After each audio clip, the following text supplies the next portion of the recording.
आज हम लोग सीखने वाले हैं ट्रिग्नोमेट्रिक टेबल बनाना। ठीक है, कन्फ्यूजन होता है कि साइन 30, साइन 45, tan 45, cot 90, इन सब की वैल्यू अलग अलग क्या होती है, तो बार बार कन्फ्यूजन होती है। इससे बढ़िया ये है कि हम ट्रिग्नोमेट्रिक टेबल ही बनाना सीख लेते हैं। तो क्या होगा कि अगर हम बार बार अपने से ट्रिग्नोमेट्रिक टेबल को बनाएंगे तो हमें वैल्यू आसानी से याद हो जाएगी, और अगर कहीं पर हमको डाउट होता है, हम फंसते हैं, तो वो आसान से 2 से 4 मिनट के अंदर ही हम पूरा का पूरा ट्रिग्नोमेट्रिक टेबल को अपने से ही बना करके वैल्यू को पुट कर सकते हैं। तो चलिए आइए सीखते हैं। बहुत ही आसान है। इसके लिए आपको शुरुआत में क्या करना है कि यहाँ पर जैसे कि साइन 0 के लिए यहाँ पर लिखना है 0/4 का अंडर रूट, 1/4 का अंडर रूट, 2/4 का अंडर रूट, 3/4 का अंडर रूट एंड लास्ट में 4/4 का अंडर रूट। इसको इस तरीके से लिख देना है। ठीक है, अब इसी को सॉल्व करेंगे और इसी को सॉल्व करके ही हम पूरा का पूरा ट्रिग्नोमेट्रिक टेबल को कंप्लीट बना सकते हैं। तो चलिए सॉल्व करते हैं इसको। तो अगर 0/4 है तो 4 जीरो जो क्या हो जाएगा 0। ठीक है, और अंडर रूट 0 की वैल्यू कितनी आ गई 0, मतलब साइन 0 की वैल्यू कितनी आ गई 0। बड़े ही आसान लैंग्वेज में ये लीजिए बन जाएगा। फिर आते हैं साइन 30। साइन 30 में क्या लिखा हुआ है 1/4, मतलब कि अंडर रूट 1 की वैल्यू कितनी होती है 1, और अंडर रूट 4 की वैल्यू कितनी होती है 2, मतलब कि साइन 30 की वैल्यू कितनी आ गई 1/2। ठीक है, अब आते हैं साइन 45। साइन 45 में क्या करेंगे 2 1 जा 2, 2 2 जा 4, मतलब कि अंडर रूट 1/2 आ गया। अब अंडर रूट 1 की वैल्यू तो क्या होती है 1, और अंडर रूट 2 हमारा एज इट इज़ आ जाएगा, और साइन 45 की वैल्यू कितनी आ गई 1/√2। अब आते हैं साइन 60। साइन 60 के लिए क्या लिखा हुआ अंडर रूट 3/4। तो अंडर रूट 3 की वैल्यू तो नहीं होती है, तो यहाँ पे हम लिख देंगे अंडर रूट 3, और अंडर रूट 4 की वैल्यू क्या होती है 2, तो मतलब साइन 60 की वैल्यू कितनी आ गई अंडर रूट 3/2। अब आते हैं साइन 90 के लिए। साइन 90 के लिए देख रहे हैं कि 4 1 जा 4, और ये 4 1 जा 4, 1 1 जा 1, और अंडर रूट 1 की वैल्यू कितनी होती है 1, मतलब साइन 90 की वैल्यू कितनी आ गई 1। ठीक है, अब देखिए जैसे ही साइन की वैल्यू हमें मिल गई तो बड़े ही आसानी से हम कॉस में कर सकते हैं, क्योंकि साइन का जस्ट अपोजिट हम कर देते हैं किसमें कॉस में। मतलब कि जो साइन 0 की वैल्यू है वो कर देते हैं कॉस 90 में, जो साइन 30 की वैल्यू है वो कर देते हैं हम कॉस 60 में, मतलब 1/2। और इसी तरीके से हम ये सीक्वेंस को फॉलो अप करते हुए ये पूरा का पूरा टेबल कंप्लीट कर देते हैं, मतलब अंडर रूट 3/2, और यहाँ पर क्या आ जाएगा 1, मतलब साइन की वैल्यू हमने निकाली, तो साइन की वैल्यू से किसकी वैल्यू आ गई कॉस की वैल्यू आ गई। अब उसी तरीके से हम निकालेंगे टैन की वैल्यू। टैन की वैल्यू से किसकी वैल्यू आ जाएगी कॉट की। सेक की निकालेंगे तो सेक से किसकी आ जाएगी कॉसेक की, और हमारी की पूरी ट्रिग्नोमेट्रिक टेबल कंप्लीट हो जाएगी। ठीक है, तो अब आते हैं टैन की वैल्यू। टैन की वैल्यू निकालने के लिए हमको एक फार्मूला पता होना चाहिए कि tan theta is equal to क्या होता है sine theta upon cos theta. ठीक है, मतलब अगर हमें टैन 0 की वैल्यू चाहिए तो हमें साइन 0 अपॉन कॉस 0 करना पड़ेगा।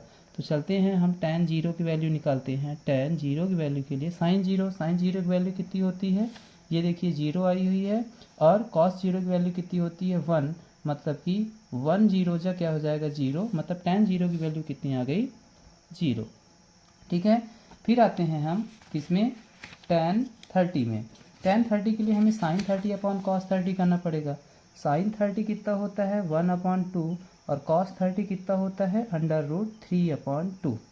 इसको अगर सॉल्व करेंगे तो क्या हो जाएगा, इसका मल्टीप्लाई इसके साथ, इसका मल्टीप्लाई इसके साथ, मतलब कि 1 × 2/2 मल्टीप्लाई बाय अंडर रूट 3। 2 से 2 कैंसिल आउट हो गया, क्या बचा 1/√3, मतलब कि टैन 30 की वैल्यू कितनी आ गई 1/√3। अब आते हैं टैन 45।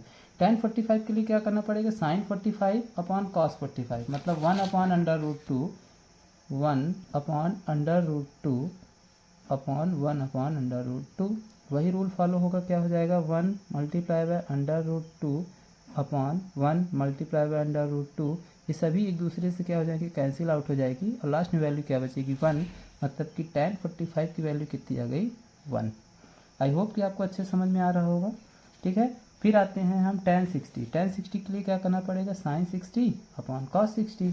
सिंपल सा हम कर देंगे, sin 60 की वैल्यू कितनी है √3/2 और cos 60 की वैल्यू कितनी है 1/2। इसको हम सॉल्व कर देंगे तो √3 मल्टीप्लाई बाय 2, मतलब इसका मल्टीप्लाई इसके साथ हो जाएगा, इसका इसके साथ, और अपॉन में क्या आ जाएगा 2 मल्टीप्लाई बाय 1। 2 से 2 कैंसिल आउट हो गया, बचा क्या √3/1, मतलब कि √3। तो लीजिए tan 60 की वैल्यू कितनी आ गई √3। ठीक है, अब आते हैं हम tan 90 की वैल्यू। tan 90 के लिए क्या करना पड़ेगा, sin 90 अपॉन cos 90, मतलब sin 90 की वैल्यू कितनी है 1 और cos 90 की वैल्यू कितनी है 0। अब देखिए 0 की तो कोई ऐसी टेबल बनी नहीं है, ठीक है, कि 0 1 जा 0, 0 2 जा क्या, इस तरीके से ऐसा कुछ नहीं बना है, मतलब नॉट डिफाइंड है। तो इसके स्थान पे हम क्या लिख देते हैं, नॉट डिफाइंड। ठीक है, अब देखिए जैसे कि साइन का हमने निकाला था तो उससे निकल गया था कॉस का, उसी तरीके से अब हमारे पास tan का आ गया है तो tan का जस्ट अपोजिट कर देंगे तो किसका आ जाएगा, कॉट का आ जाएगा, बहुत ही आसानी से। मतलब कि जो tan 0 की वैल्यू है वो हो जाएगी किसकी, cot 90 की, मतलब 0, और ये 1/√3 यहाँ पर, ये 1 यहाँ पर, ये √3 यहाँ पर वैल्यू पुट कर देंगे, और नॉट डिफाइंड हमारा आ जाएगा किसके लिए, cot 0 की वैल्यू में आ जाएगा। ठीक है, अब देखिए हमारा 4 तो ट्रिपलेट कंप्लीट हो गई है। देखिए साइन, कॉस, tan, cot। ठीक है, अब हमारे पास बचा क्या है, सेक एंड कॉसेक। अब जिस तरीके से हम tan को निकालने के लिए फार्मूला लगाए थे साइन अपॉन कॉस, उसी तरीके से हम सेक को निकालने के लिए कौन सा फार्मूला लगाएंगे, सेक ए इज इक्वल टू क्या हो जाएगा, वो होता है 1/cos A। मतलब अगर हमें सेक 0 की वैल्यू चाहिए तो उसके लिए क्या करना पड़ेगा, 1/cos 0, मतलब कि 1/cos 0 के लिए क्या करना पड़ेगा, cos 0 की वैल्यू कितनी है 1, तो 1 1 जा क्या आ जाएगा 1, मतलब कि सेक 0 की वैल्यू कितनी आ गई है 1। ठीक है, अब हमें सेक 30 की वैल्यू को निकालने के लिए क्या करना पड़ेगा, 1/cos 30, तो 1/cos 30 की वैल्यू कितनी है √3/2।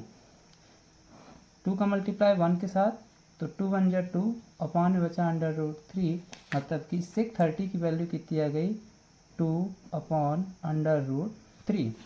ठीक है, देखिए हमारी ट्रिपलेट धीरे धीरे कंप्लीट हो रही है।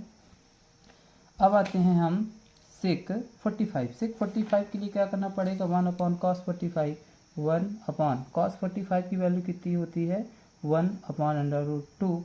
अब √2 का मल्टीप्लाई 1 के साथ तो क्या हो जाएगा √2, मतलब कि सेक 45 की वैल्यू कितनी आ गई है √2। ठीक है, अब हम चलते हैं किसके लिए, सेक 60 के लिए। सेक 60 के लिए क्या करना पड़ेगा, 1/cos 60। अब 1/cos 60 मतलब कि 1/cos 60 की वैल्यू कितनी होती है 1/2, 2 का मल्टीप्लाई 1 के साथ, तो 2 1 जा 2, मतलब कि सेक 60 की वैल्यू कितनी आ गई है 2। अब आते हैं हम सेक 90। सेक 90 के लिए क्या करना पड़ेगा, 1/cos 90। cos 90 की वैल्यू कितनी होती है 0, फिर से वही नॉट डिफाइन आ जाएगा। ठीक है, नॉट डिफाइन, फिर से वही रूल फॉलो अप होगा, कौन सा, जिस तरीके से साइन का जस्ट अपोजिट क्या हो गया था कॉस, tan का जस्ट अपोजिट हो गया था कॉट, उसी तरीके से सेक का जस्ट अपोजिट क्या हो जाएगा कॉसेक। मतलब कि इस तरीके से हम बनाएंगे, जो सेक 0 की वैल्यू है वो हो जाएगी कॉसेक 90 की, मतलब 1, और यहाँ पर आ जाएगा 2/√3, यहाँ पर आ जाएगा √2, यहाँ पर आ जाएगा 2, और यहाँ पर आ जाएगा नॉट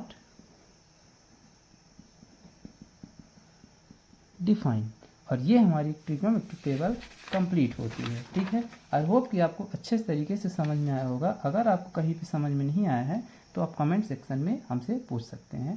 धन्यवाद।